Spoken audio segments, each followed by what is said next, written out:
Sports নিউজের পক্ষ থেকে সবাইকে স্বাগতম। খোরসে বোলিংয়ের দিনও রেকর্ড গড়লেন মুস্তাফিজুর রহমান। চেন্নাই কিংসের হয়ে আইপিএলের 2টি ম্যাচ পরে কিছুটা খোরসের দিন দেখছে বাংলাদেশি স্পেসার মুস্তাফিজুর রহমান। দিল্লি ক্যাপিটালসের বিপক্ষে মুখোমুখি হয়েছিল চেন্নাই কিংস। সেই ভেন্যুতে বেশ রান উঠবে সেটা আগে থেকেই জানা ছিল। ম্যাচ 0 আগে ব্যাট করা দিল্লি ক্যাপিটালসের ব্যাটে সত্যি প্রমাণ করেছে। সেখানে বাদ যায়নি টাইগার পেসার মুস্তাফিজও, তবে 1 উইকেট শিকারের মধ্য দিয়ে তিনি 2টি রেকর্ড গড়েছেন। টি-20তে 300 উইকেট পাওয়ার কৃতিত্ব গড়েছেন মুস্তাফিজ, বাংলাদেশি ক্রিকেটার হিসেবে যা দ্বিতীয়।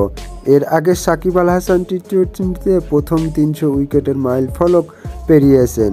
এক্ষেত্রে অবশ্য ফিজ এই রেকর্ড গড়েছেন দ্রুততম বোলার হিসেবে। 243 ম্যাচে 300 উইকেটের অঙ্ক ছুঁয়েছেন।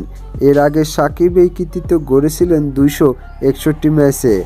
এছাড়াও টাইগারদের মধ্যে কম বয়সী বোলার হিসেবেও তিনি 300 উইকেট পেয়েছেন।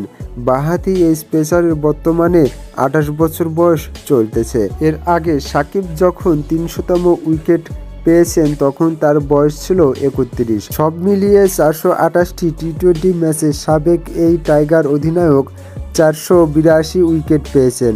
এই ফরম্যাটে সর্বোচ্চ উইকেট শিকারীদের তালিকায় 5 নম্বরে আছেন সাকিব আল হাসান।